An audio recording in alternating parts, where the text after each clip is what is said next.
ብዙውን ጊዜ ሳይለንት ኪለር ተብሎ ይጠራል። ምክንያቱም ምንም ግልጽና የሚታይ ምልክትን ሳይሰጥ ሳይታወቅ ከባድ ደረጃ ላይ ደርሶ ሊገኝ በመቻሉ ነው። የደም ግፊት ሕክምና ካልተደረገለት የከባድ የጤና ችግሮችን ለምሳሌ የልብ ድካም፣ ስትሮክ፣ የኩላሊት በሽታን ሊያስከትል እንደሚችል የተለያዩ የጤና ባለሙያዎች ይናገራሉ። በደም ስሮች ውስጥ ያለው ግፊት ከፍተኛ ሆነ ማለትም 140/90 ወይም ከዚያ በላይ ሆኗል ማለት ነው። የደም ግፊት ካልታከመ ከባድ ይሆናል። ለደም ግፊት ከአካባቢ ጉርብትን ከጎረቤት ከጓደኛዬ ሲደርስባቸው በተወሰነ ደረጃ አቃለኝ። ለምሳሌ ልብ እንደ ልቧ ወይም እንደ ስራዋ በአግባቡ መስራት ማትችልበት ጊዜ ሲያጋጥም ይመስለኛል። አንድ ሰው ሲታይበት ያው እንደምታውቂው ሁለት ዳያስቶሊክ እና ሲስቶሊክ የሚባላሉና ዳያስቶሊክ 120/80 ተለምዶ የምንለው ማለት ነው። እሱ ማለት እንደዚህ ደም ግፊት ማለት ፕሬሸር ነውና ደማችን አንደኛው በአርተሪዎች መካከል ሲሆን ሲስቶሊክ ነው። ዳያስቶሊክ ደግሞ ዊዝን አርተሪ ሲሆን ልክ በይሄ ነገር ሲፈጠር አንድ ሰው ደም ግፊት አለበት ይባላል። ስፔሻሊ ለርግዝና ሴት ላይ ደም ግፊት በተለያዩ ነገሮች ሊያመጣበት ይችላል። ምናልባት ለጉበት ፌለር፣ ለልብ፣ ለተለያዩ ነገሮች ምክንያት ሊያደርጋት ይችላል እና ደም ግፊትን መቆጣጠር አለብን። ደም ግፊትን መቆጣጠር ካልቻልን ለተለያየ ከፋ ለስትሮክም ሊሆን ይችላል፣ ለልብ ህመም ይችላል። ለብዙ ነገሮች መነሻ ምክንያት ነው ደም ግፊት። ስፔሻሊ እርግዝናም ፌል ሊያደርግ ይችላል። ከደም ግፊት የተነሳ እርግዝና ፌል ሊያደርግ ስለሚችል ብዙ ሰው ደም ግፊቱን መቆጣጠር አለበት። በተለያዩ ምክንያቶች መቆጣጠር አለበት። አንደኛው ምንድነው ሊቆጣጠር የሚችለው እንደዚህ ሰፕሊመንቶችም አሉ። እንደዚህ ማግኔዥየም ግላሲኔት ሰፕሊመንቶች አሉ። እነሱን በመጠቀም አንዳንድ ደግሞ ለደም ግፊት የሚዳርጉ ነገሮችን በመቆጠብ እንደዚህ ቅጠላቅጠል እንደ ቆስጣ እና ከካርቦሃይድሬት ሪስትሪክሽን በማድረግ እነዚህ ነገሮችን በመጠቀም ደም ግፊትን መታቀብ ይቻላል። አንድ የሚያውቀው ዘመዴ አለ። ደም ግፊት አለው፣ ስኳር አለው፣ እንደውም ኩላሊት ላይም ችግር አለበት።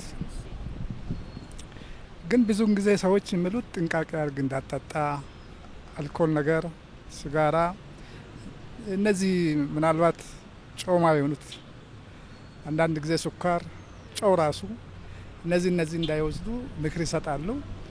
ግን ሰዎች አንዳንዴ አይሰሙም። በጣም የሆነ ነገር ኖርማል ሲመስላቸው ያ ነገር ይረሳሉ። ግን ጥንቃቄ ያስፈልጋል። እነዚህ ነገሮችን ምግብ አወሳሰድ ራሱ በጣም ጥንቃቄ የሚፈልግ ነው። ውሃም በደንብ ማጠጣት አለበት ብዬ አስባለሁ። ደም ግፊት ያው በማንኛውም ሰው ላይ ሊኖር የሚችልና ብዙ ሰው ሊያጠቃ የሚችል በሽታ ነው። ነገር ግን ያው በአመጋገብ ስርዓትና የራሳችን ጤናዎች በመጠበቅ ለምሳሌ ኤክሰርሳይሶችን በማድረግ በእንደዚህ መልኩ ልንከላከለው የምንችል በሽታ እንደሆነ ነው መረዳው ነው። ሃይፐርቴንሽን ወይም ደግሞ የደም ግፊት በተለምዶኛ ሀገር የሚባለው ወይም ደግሞ የደም ግፊት የመጨመር ህመም እኛም ሀገር ብቻ ሳይሆን ዓለም ላይም በጣም ኮመን ከሚባሉ ካርዲዮቫስኩላር ህመሞች ውስጥ ነው። በቁጥር ለመጥቀስ ያህል ኦልሞስት ዓለም ላይ እስከ 1.7 ቢሊዮን የሚሆነው ሰው ወይም ደግሞ ከ5 ሰው አንድ ሰው እንደማለት ነው ከፍተኛ የደም ግፊት አለው። በሀገራችንም ያው ቁጥሩ ከዛ ብዙ የሚተናነስ አይደለም። ለምሳሌ 2015 የተሰራው አንድ ስቴፕ ሰርቬይ የሚባል ጥናት አለ። 2015 በፈረንጅ ማለት ነው።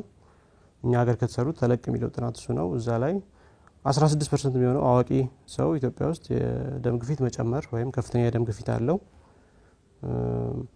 በወንዶች በሴቶች ተመሳሳይ ነው ፕሪቫለንሱ እኛ ሀገር።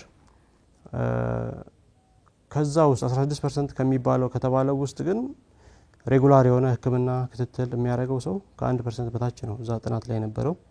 ያው ትልቅ ጋፕ መኖሩን ይነግረናል። የትኛውም እድሜ ላይ ሊከሰት ይችላል ከህፃናት እስከ እድሜያቸው የገፉ ሰዎች ድረስ። በተለምዶ የሚታወቀው ግፊት ያው እድሜ ሲጨምር የሚመጣው አለ እድሜያቸው የገፋ ሰዎች ላይ። ማከለኛ እድሜ ላይ ያሉ ሰዎች ደግሞ ኮመንሊ የሚታይ ሞሮፍ ይሄ የታችኛው የደም ግፊት ወይም ዲያስቶሊክ ብለድ ፕሬሸር የሚባለው የሚጨምርበት ኮመን የሆነ ቫሪያንት አለ። ከዛ ባለፈ ህፃናት ላይ ያው እድሜያቸው በጣም ትንሽ የሆኑ ልጆች ላይ የሚታየው ብዙ ጊዜ ከሌላ ህመም ጋር የተያያዘ ወይም ደግሞ ሰከንደሪ ሃይፐርቴንሽን ብለን የምንጠራው ነው። አሁን ዓለም ላይ ካለው ወይም ደግሞ እኛም ሀገር ካሉ የግፊት ታማሚዎች ውስጥ 90-95% የሚሆነው ፕራይመሪ ሃይፐርቴንሽን ነው የሚባለው ከሌላ ህመም ጋር የተያያዘ አይደለም። የሚመጣበት መንገድም እንደዚህ አንድ የሆነ ወይም ቀጥታ የሚታወቅ መንገድ አይደለም። ልክ ሰከንደሪ ሃይፐርቴንሽን እንደሚባለው ያ ማለት ልዩነቱን ማወቁ ምንድነው ጥቅሙ? ሰከንደሪ ሃይፐርቴንሽን ወይም ከሌላ ህመም ጋር ተያይዞ የሚመጣ ግፊት እነዚህ ህጻናት ላይ ወጣቶች ላይ እነዚህ ሞር እናየዋለን ያልነው ያንን ሁለተኛው ወይም ደግሞ ግፊቱን ያመጣውን ነገር ስናክመው ግፊቱ ሙሉ ለሙሉ ሊጠፋላቸውም ይችላል። ስለዚህ ያንን ዲስቲንክሽን ማግኘቱ ጠቃሚ የሚሆነው ለዛ ነው። ወጣት ሰው ላይ በብዛት ይታያል ያልሽኝ አሁን ከድሮም በተለየ ብለሽ ያነሳሽልኝ ያ ምንድነው የኛን ሀገር የፖፑሌሽን ዳይናሚክስም ይገልጻል። እኛ ሀገር አብዛኛው ሰው ወጣት ነው። ስለዚህ አሁን ወጣት ሰው ላይ የሚኖር ትንሽም ቢሆን ፕሪቫለንስ ቢሆን የሰው ቁጥር የአብዛኛው ሰው ቁጥር ወጣት ስለሆነ ያን መልቲፕላይ ስታረጊው በጣም ከፍ ያለ ቁጥር ሆኖ በግፊት ብቻ ሳይሆን በሌሎች ህመሞችም እንደዛ እናያለን። ለማወቅ የሚቻለው በመመርመር ነው። በአብዛኛው ከፍተኛ የደም ግፊት ያለባቸው ሰዎች ምልክቶቹን ሊያስተውሉ የማይችሉ በመሆናቸው ወደ ጤና ተቋማት በመሄድ ምርመራ ማድረግ ያስፈልጋል። የደም ግፊት ረዘም ላለ ጊዜ ሲጨምር የደም ስሮች ግድግዳዎች ላይ ጉዳት ያደርሳል። የተበላሹ ቦታዎችን ለመጠገን ሰውነት በጣቢያው ላይ የሚጣበቁ ልዩ ሴሎችን ይልካል። ከጊዜ በኋላ እንደ ኮሌስትሮልና ቅባት ያሉ ንጥረ ነገሮች በእነዚህ የተበላሹ ቦታዎች ላይ ሊከማቹ ይችላሉ። ከ8 እስከ 10% ከሚሆኑ እርግዝናዎች ውስጥ የደም ግፊት ይከሰታል። ከእርግዝና በፊት ስር የሰደደ የደም ግፊት ያለባቸው ሴቶች እንደ ያለ ጊዜው መውለድ፣ ዝቅተኛ ክብደትን ለመሳሰሉ ችግሮች የመጋለጥ እድላቸው ከፍተኛ ነው። ከፍተኛ የደም ግፊት ያለባቸውና በእርግዝና ወቅት ውስብስብ ችግሮች ያጋጠሟቸው እናቶች በእርግዝና ወቅት ምንም አይነት ችግር ከማያጋጥማቸው መደበኛ የደም ግፊት ካላቸው ሴቶች ጋር በንጽጽር የልብና የደም ቧንቧ በሽታን የመያዝ እድላቸው በ3 እጥፍ እንዲጨምር ያደርገዋል። እንዲሁም በእርግዝና ወቅት ብቻ የሚመጣ ከዛ በፊት ያልነበረ የደም ግፊትም በእርግዝና ጊዜ ሊከሰት ይችላል። ደም ግፊት አለብኝ በአጋጣሚ የመጣብኝ በእርግዝና ነው ሲጀመር ማለት ነው። በቤተሰብም አለ ሄሬዲቲ አለ። ያው ዝም ብዬ ነበረ በራሴ በስፖርትም በአንዳንድ ነገር በአመጋገብ ምናምን እስካሁን እየጠበቅኩት ያለው ግን ያው ከ40ዎችን ስዘል ነገሮቹ መድኃኒት መጠቀም ስላለብኝ አምኜ ወደዛ ውስጥ ገብቻለሁ። መድኃኒት እጠቀማለሁ፣ ስፖርቶች ኤክሰርሳይዝ አድርጋለሁ፣ አመጋገብዬን አስተካክላለሁ። ያው ዶክተሮቹ በሚሉኝ ነው የሚሄደው እስካሁን ማለት ነው። የእርግዝና ጊዜ ላይ የሚመጣው ግፊት ሁለት አይነት ነው። አንዳንዱ ክሮኒክ ሃይፐርቴንሽን ከመጀመሪያም የነበረ ግፊት ይሆንና በእርግዝና ጊዜ ያው ክትትል ሲኖር ዲቴክት የሚደረግ አለ። ያንን ምን ለየው እንዴት ነው? ብዙ ጊዜ 24-28 ሳምንት ሳይሞላ ወይም ደግሞ ቀድሞ የሚመጣ አይነት ግፊት ሲሆን በፊትም የነበረ ነው ብለን ነው የምንወስደው፣ ወይም ክሮኒክ ሃይፐርቴንሽን ነው ብለን ነው የምንወስደው። በእርግዝና ጊዜ የሚመጣው ይሄ ጄስቴሽናል ሃይፐርቴንሽን ብለን የምንጠራው ግን ከ24-28 ሳምንት ከ24-28 እና ከዛ በኋላ ባሉት ሳምንታት ነው የሚመጣው። ያም የሚሆነው ምንድነው? ብዙ ጊዜ ይሄ የፕላሴንታው የሚያመነጫቸው የተለያዩ ሆርሞኖች አጠቃላይ ሰውነታችን ላይ ያሉ የደም ስሮችን ኮንስትሪክት የማድረግ ቴንደንሲ ይኖራቸዋል አንዳንዱ ሰው ላይ፣ እነዛ ሰዎች ላይ ማለት ነው። ያ ጄስቴሽናል ሃይፐርቴንሽን የሚባለውን ያመጣል። ከዛም አልፎ ደግሞ አንዳንዱ ሰው ላይ ፕሮቲኑሪያ ምንለው ደግሞ ወይም ደግሞ በሽንት ፕሮቲን የሚወጣት ነገር እንደዚህ እናይባቸዋለን። ያ ፕሪክላምሲያ ተብሎ የሚጠራው ማለት ነው። ወይም ደግሞ ከጄስቴሽናል ሃይፐርቴንሽንም ወይም በእርግዝና ከሚመጣው ግፊትም ትንሽ ከበድ ያለ ህመም ብለን የምንወስደው ነው። አንዳንዴ እስከ ሲጀር ወይም ራስን እስከ መጣል እንደዚህ የሚያደርስ ወይም ኤክላምሲያ የሚባልም ሌላም ስቴጅ አለው። ያ ብዙ ጊዜ በእርግዝና ነው የሚመጣው፣ ግን ሲሪየስ ነገሮች ናቸው። ቶሎ ዴሊቨር ማድረግንም ይፈልጋል። ወይም ደግሞ ልጁ እስካልተወለደ ድረስ እነዛ ነገሮች የመስተካከል ነገር ብዙም አናይባቸው። ስለዚህ በድንገተኛ መውለድ የሚያስፈልገው ኦፕራሽን የሚያስፈልግባቸው ብዙ ሲናሪዎችን የሚፈጥሩ የግፊት መጨመሪያዎች ናቸው። በእርግዝና ጊዜ የመጣ ግፊት የአብዛኛው ሰው ሪዞልቭ ያደርጋል። የአንዳንዱ ሰው ግን ሊቀጥል ይችላል። ያንን የምንለየው እንዴት ነው? እስከ 6 ሳምንት የፖስት ፒሪየድ የምንለው ወይም ደግሞ ከእርግዝናው ጋር የተያያዙ ነገሮች ይስተካከላሉ ብለን የምንጠብቅባቸው የመጀመሪያዎቹ 6 ሳምንታት አሉ። በዛ ጊዜ ውስጥ የማይስተካከል ከሆነ ክሮኒክ ሃይፐርቴንሽን ነው ብለን ነው የምንወስደው። ደም ግፊት አንዳንዴ አይታወቅም፣ ኖርማሊ አይታወቅም። አንዳንድ ጋር ከበሽታ ጋር ተያይዞ ግን የሚታወቁ ነገሮች አሉ። ድካም፣ ሙቀት፣ የተለያዩ ነገሮች ሊመጡ ይችላል። ምጥል ከሆነ አዙሮ አንዳንድ ሰዎችን የፊት ለፊት ብዥታ እንዲህ ማጅራት አካባቢ ላይ ደግሞ ወጥሮ የመያዝ እና አልፎም ከልክ በላይ ሲሆን የመጣል ሁኔታዎች ብዙ እንቅስቃሴዎች በምናደርግበት ጊዜ ለምሳሌ ትራንስፖርት ውስጥ ሊጥለን ይችላል። እነዚህ በዋናነት ምልክቶች ናቸው ብዬ ነው የምገምተው። አብዛኛው ምልክት የለው። ዲያግኖስ የሚደረገው የዘር ግፊቱ ሲለካ ነው ወይንም ደግሞ ይሄ ባልኩሽ ታርጌት ኦርጋን ዳሜጅ በመንለው በስትሮክ በልብ ድካም በዛ ሐኪም ቤት ሲመጣ የዛኔ ግፊት እንዳለው የሚነገረው ሰው በጣም ብዙ ነው። ህፃናት ላይ እንዳልሽው ይሄ ፕራይመሪ ወይም ከሌላ ነገር ጋር የማይገናኘው ሃይፐርቴንሽን የተለመደ አይደለም። አሁን ለምሳሌ ጨቅላ ህፃናትን ወይም እንደተወለዱ ምናምን ያለውን ብናይ ከሆርሞኖች መዛባት ጋር አሁን የሆርሞን አሰራር ሲፈጠሩ ጀምሮ የተዛባ እንደዛ ነገር ሲኖር ከዛ እድሜ ደግሞ እየጨመረ ሲሄድ የኩላሊት የደም ስር ችግሮች አንዳንዴ ደግሞ እንደዚህ እንደ እጢ ሆነው ሆርሞን የሚያመነጩ አሉ። ለምሳሌ ፊዮክሮሞሳይቶማ የሚባሉ ወይም ኒውሮብላስቶማ ምናምን እንላቸው እንደዚህ ብዙ አይነት እንትኖች አሉ። ስለዚህ አፕሮቻችን ምንድነው የሚሆነው ህፃናቱ ላይ ያው ሬጉላር ክትትል ላይ ወይም ሄልዚ ቻይልድ ቪዚት የሚባለው ላይም ቼክ ይደረግላቸዋል። ከተገኘ ከፍ ያለ ቁጥር ከእድሜያቸው ከሳይዛቸው አንፃር ከተገኘ ያ በምን ምክንያት መጣ የሚለው ነገር ተጨማሪ ምልክቶችንም ጨምሮ በደንብ ማየት ይፈልጋል እና ያኛውን ማከሙ ወይም ደግሞ ዋናውን ምክንያት ማከሙ ብዙ ጊዜ እንዳልኩት ግፊቱን የማስተካከል ቴንደንሲ ይኖረዋል ማለት ነው። እንግዲህ አመጋገባችን የአልኮል የተለያየ ነገሮች ይመስለኛል እንደኔ ማለት ነው። የደም ግፊት እንትሮች እነዚህ የኮሌስትሮል አጠቃላይ የአመጋገባችሁ ሁኔታ ይመስለኛል ብዙ ጊዜ ከአመጋገብ ጋር የሚመጣ ነገር ነው የሚመስለኝ ማለት ነው። አንዳንዴ ስትረስም በራሱ አንድ ያው እንቅልፍም አለመተኛት ነገሮችን ውስጥ ገብቶ ዲፕሊ ማሰብ መጨነቅ ያው ህይወት ነው ታስቢያለሽ ግን አንዳንዴ መተው እንዳለብን ነው። በዚህ ህመም ውስጥ ያለን ሰዎች የተወሰነ ነገርን ወደ ኋላ ቀለል ማድረግ ነው። ከዚህ ከስኳር ጋር የተያያዘ ከጣፋጭ የሆኑ ነገሮች በብዛት የምንጠቀማቸው ከሆነ ሊያጠቃን ይችላል። የደም ግፊት ማለት በውስጣችን ያለው የቱቦ ጥበት ነው አይደል የምንለው። ስለዚህ በእንደዚያ መልኩ የተለያዩ ስብ ነገሮች ቅባታማ የበዙ ነገሮች ስንጠቀም በሴቶች ላይ ደግሞ በእርግዝና ወቅትና ዝም ብሎ ቤት በመቀመጥ ብቻ በእንደዚያ መልኮችም ሊከሰት የሚችል በሽታ ነው። የግፊት ቁጥጥርን ከሚያዛቡ ነገሮች ውስጥ እንዳልሽው ከሱስ ጋር የተያያዙ ነገሮች መጠጥ አብዝቶ መጠቀም የግፊትን መጨመር እና ደግሞ የተጋነነ ፍላክቹዌሽን ወይም መቀያየርም ያመጣል። ስለዚህ ለነዛ ሰዎች አሁን ከመድኃኒቱም ባለፈ መጠጡ እንዲቆም ማድረግ ያ አንድ የህክምናው አካል ነው የሚሆነው። ሌላ ሲጋራ ማጭስም ግፊትን የመጨመር ቴንደንሲ ያለው ያ ብቻ ሳይሆን ተደማማሪ የሆነ ሪስክ ነው የሚሆኑት ለስትሮኩም ለልብ ለሃርት አታኩም ለምንላቸው ነገሮች ተደማማሪ ሪስክ ነው የሚሆኑት። አንዱን ኢፌክት የማባባስ ነገር አለው። ጫት መቃም የሚያነቃቁ ነገሮችን አብዝቶ መውሰድም እሱም ግፊትን የመጨመር ነገር አለው። ከቡና ጋር በተያያዘ ቡና ጊዜያዊ በሆነ መልኩ ግፊትን ሊጨምር ይችላል በተወሰኑ ሰዓታት ውስጥ ማለት ነው። ኦቨርኦል ግን ከካርዲዮቫስኩላር ወይም ደግሞ ከልብ ከስትሮክ ከምን ችግሮች ጋር አያይዘን ስናየው ቡና ሊያስከትለው የሚችለው ጉዳት እዚህ ግባ የሚባል አይደለም። አንዳንዶች ጥናቶች እንደውም ጥቅም እንዳለው የሚያሳዩ አሉ። ስለዚህ የቡናን ኮንክሉሲቭሊ እንደዛ ብለምን ይቅር ወይም አይጠቅምም ብለን መናገር አንችልም። ሌሎቹ ነገሮች ግን የግፊት ቁጥጥር የማዛባት ነገር ስላላቸው እነሱን ማስተካከሉ የህክምናው አካል ነው ማለት ነው። መናደድ፣ የእድገት ውስንነት፣ መበሳጨት፣ ጉልበት ማጣትና የመተንፈስ ችግር አዲስ በሚወለዱ ህፃናትና ጨቅላ ህፃናት ላይ ካለው የደም ግፊት ጋር ሊዛመድ ይችላል።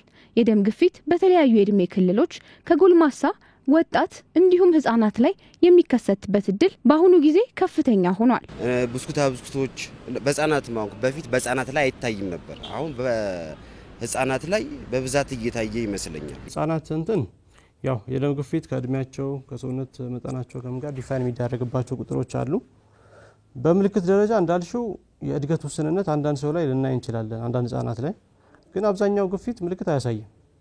ታርጌት ኦርጋን ዳሜጅ ምንለው ወይም ደግሞ ጠንከር ያለ ኢቨንት እስከሚመጣ ድረስ ለምሳሌ ስትሮክ ሊሆን ይችላል ምን ሊሆን ይችላል ምልክት ብዙ ሰው ላይ አያሳይም። ኢቭን ያዋቂዎቹንም ብንወስድ ምልክቴ እንዲ ነው ብሎ መናገር የሚችሉትን ብንወስድ እንኳን ምልክት ምናይባቸው ለምሳሌ ራስ ምታት የኋለኛው የራስ ክፍል ላይ መጨምደድ ስሜት የደም ግፊት በአኗኗር ዘይቤዎችና እንዳስፈላጊነቱ በመድኃኒት ይታከማል። የአኗኗር ዘይቤ ለውጦች ጤናማ የተመጣጠነ ምግብ መመገብ፣ መደበኛ የአካል ብቃት እንቅስቃሴን ማድረግ፣ ጤናማ ክብደትን መጠበቅና የጨው መጠን መቀነስን ያካትታል። ምግብ ላይ በአብዛኛው ትኩረት ብናደርግ እንደ ቅጠላ ቅጠሎች ብናበዛ አትብሉ የተባሉት ቀደም ሲል እነ ስጋ እንቁላል አሁን መብላት ብንችል አሁን ስጋ አይወፍርም እንቁላልም አይወፍርም ቅቤ አይወፍርም በእኔ አስተያየት ምክንያቱም በሬ ስብ ያወጣው ስጋ በልቶ ቅቤ ጠጥቶ አይደለም ከእንደ በፉርሽካ እንደዚህ ጥራጥሬ ሳር ካርቦሃይድሬት ነገሮች ናቸው የሚያወፍሩት እና ውፍረታችን ብንቀንስ እንቅስቃሴ ብናደርግ እነዚህ የመሳሰሉት ነገሮች ከነሱ ብንቆጠብ ኤችፒ ምንድነው ብለድ ፕሬሸርን መከላከል የምንችል ይመስላል። ያው አመጋገብ ላይ ነው ስፖርት ኤክሰርሳይዝ ብቻ ሳይሆን አመጋገብሽንም ጨውሽን ምንሽንም ያ ፕሮፖርሽናል በሆነ ነገር ማስኬድ ነው። ጨው ወይም ሶዲየም ያለው ነገር እነሱን ከት ማድረግ እንደ አንድ መድኃኒት ነው የምንቆጥረው። በምግብ ደረጃም ደግሞ ሪከመንድ የምናደርገው አትክልት ፍራፍሬ ያው ሜዲትራኒያን ዳይት ተብሎ አሁን በጥናት ደረጃ በደንብ የተጠናው የሜዲትራኒያን ዳይት የሚባለው ነው። እዛ ሜዲትራኒያን ሲ አካባቢ የሚኖሩ ሰዎች የሚያዘወትሩት ምግብ ነው። ያ ግፊትን ከመቆጣጠር አንፃር ያለው ኢፌክት እንዴት ነው በሚል ተለቅ ያለ ጥናት አለ። የነሱ ዳይት እንዳልኩሽ ሞስትሊ እነዚህ ፍሩት ቬጂተብል እና ስጋም ሲሆን ሞር ኦፍ የአሳ እንደዛ አይነት ምርቶች ናቸው የሚበዙት እዛ።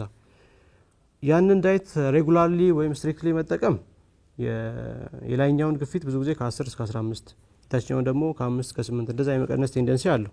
ስለዚህ ያ በጣም ጠቃሚ ነው ብለን ነው የምንወስደው።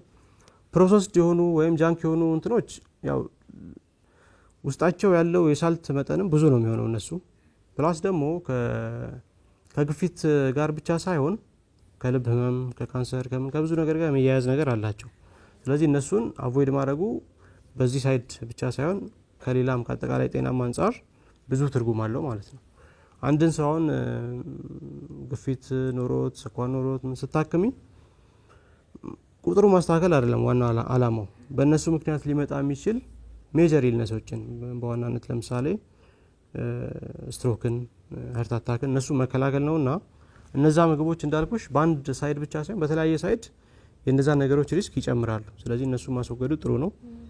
ጨው ላይ ያለው ነገር እንዳልኩሽ ነው። ሞር አትክልት ፍራፍሬ ያለው ነገር መመገቡ ደግሞ ጥቅሙ በደንብ የተጠና ነው ማለት ነው። ከላይፍ ስታይል ጋር በተያያዘ ሌላ መጨመር የምንችለው ኤክሰርሳይዝ ነው። ኤክሰርሳይዝ ልክ አሁን በተጠቀስናቸው መጠኖች ጋር ተቀራራቢ በሆነ መልኩ ግፊትን የማስተካከል ቴንደንሲ አለው። እንዳይመጣም መከላከል ከመጣም በኋላ የመቀነስ ነገር አለው። ስለዚህ እሱንም በደንብ እንደ ሪኮሜንዴሽን የሚያዘው በሳምንት 150 ደቂቃ አትሊስት ማከለኛ ኢንቴንሲቲና ከዛ በላይ ያለ ኤክሰርሳይዝ ብለን ነው ሪኮመንድ የምናደርገው።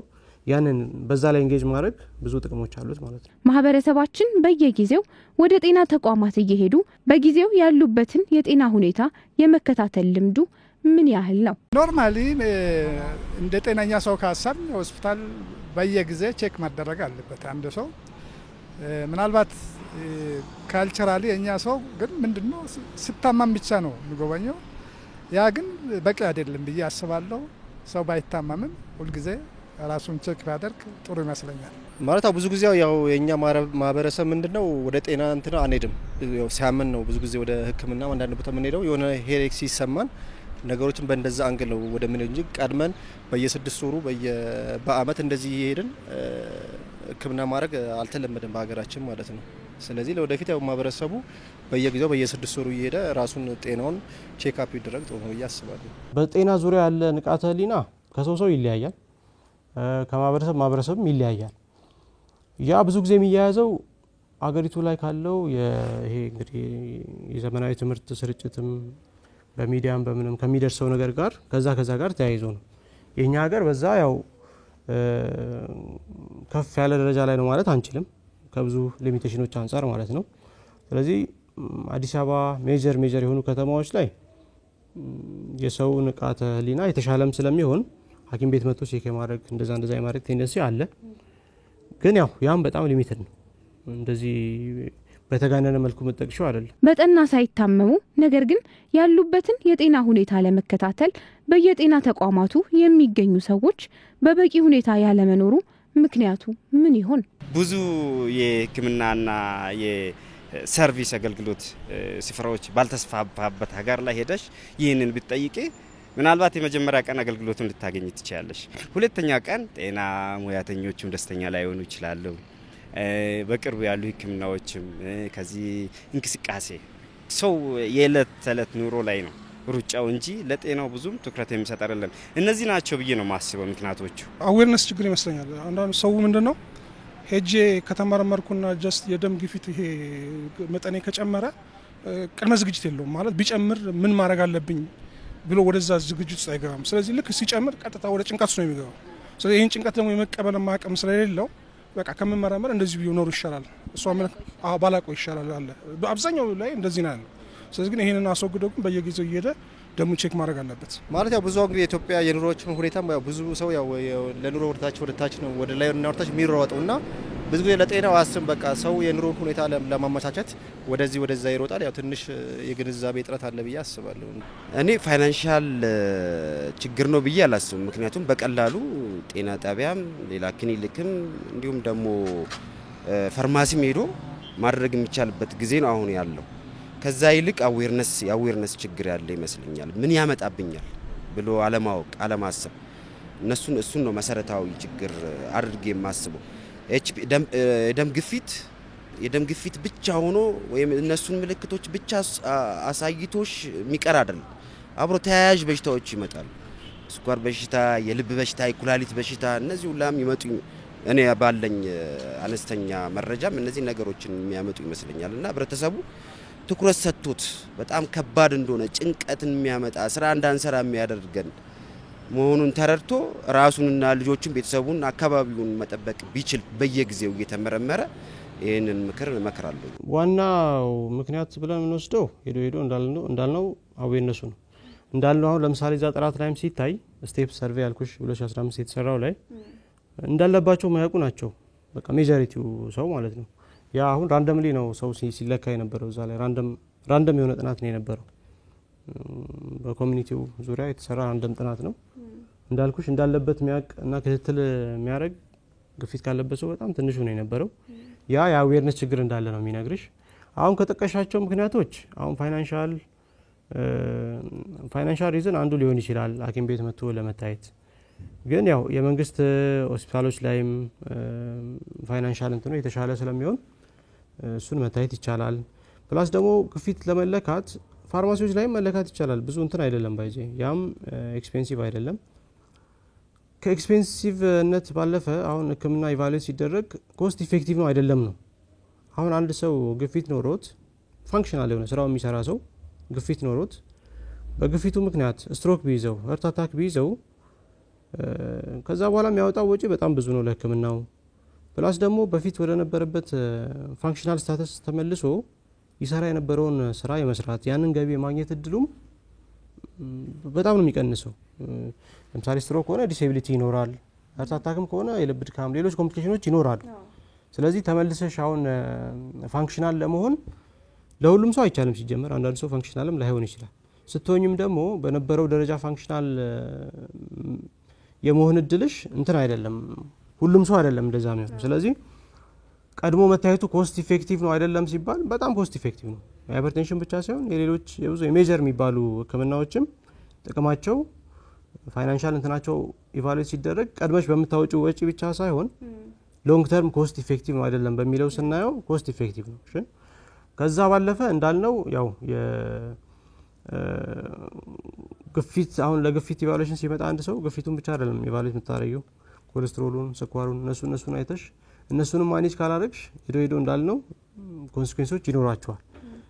ስለዚህ እነዛ ነገሮች ሲደማመሩ አንዳንዴ ወጪያቸው ሊያስቸግር ይችላል። ግን ፋይናንሻሊ ፌር የሆኑ ሰርቪሶች መገኘት የሚችልባቸው የግልም ተቋማት አሉ፣ የመንግስትም ተቋማት አሉ። ያው ካለው ህዝብ አንጻርና የጤናው አቅርቦት እንደዚህ ፕሮፖርሽናል ስላልሆነ የተወሰነ ያው ወረፋም ምንም እንደዛ ነገሮች የሚያስቸግሩ ነገሮች ሊኖሩ ይችላሉ። ግን ያው መደረግ ያለበት ቤዚክ ነገር ስለሆነ ደግሞ ያንን ማድረጉ አስፈላጊ ነው።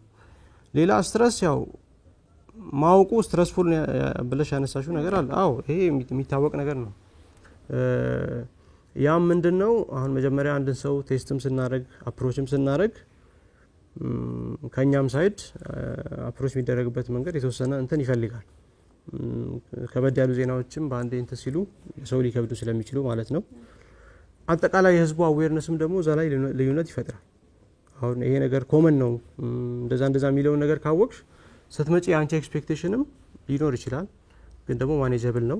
አምሮች ላይ የሚቀመጡት ነገሮች ያነሳሱሻል ማለት ነው። ሰዎች ለተለያዩ የጤና እክሎች ከመጋለጣቸው አስቀድሞ የሚያደርጓቸው ጥንቃቄዎች ውስጥ የአኗኗር ዘይቤን በቋሚ ሁኔታ ማስተካከል በዋነኝነት የሚሰነዘረው ቀዳሚው ሀሳብ ሆኖ ይገኛል። ኮመን የሆነ ህመም ነው የደም ግፊት መጨመር ወይም ሃይፐርቴንሽን ምንለው። ኮመን መሆን ብቻ ሳይሆን ማኔጀብልም ነው፣ የሚታከምም ነው። በመታከሙ ምክንያት ደግሞ በሱ ምክንያት ሊመጡ የሚችሉ ኮምፕሊኬሽኖችን ሲግኒፊካንት በሆነ መልኩ ልናስቀራቸው ብዙ ኮምፕሊኬሽኖች አሉ። ስለዚህ ያንን ማወቁ ምንድነው ማወቁ ወይም ደግሞ ዲያግኖስ መደረጉ ብዙ ጥቅም እንዳለው ይነግረናል። ስለዚህ እንደ ማህበረሰብ ያው ሬጉላር የሆነ ቼክአፕ ማድረግ ለግፊትም እንደዚህ ተላላፊ ያልሆኑና አሁን ላይ ፕሪቫለንሳቸው እየጨመሩ ያሉ ህመሞች ለኮሌስትሮል፣ ለስኳር እነዚህ ተያያዥ ለሆኑ ነገሮች ራስን ጊዜውን በጠበቀ መልኩ ስክሪን ማድረግ፣ በሐኪም የሚሰጡ ሪኮሜንዴሽኖችን ከላይፍ ስታይል ጀምሮ ያሉትን ደግሞ እነሱንም ፎሎ ማድረግ፣ ለውጦቹን ማየት፣ የመድኃኒት ህክምናም ሲሆን በደንብ አደረንት ሆኖ ወይም ደግሞ በደንብ ተከታትሎ ለውጡን ኢምፕሩቭመንቱን ከሐኪሙ ጋር ዲስከስ እያደረጉ ክትትልን መቀጠል የታካሚ አውትካም ላይ ብዙ ልዩነት የሚፈጥር ነገር ስለሆነ ሁላችንም በደንብ ኢንጌጅ ልናደርግ ይገባል እላለሁ።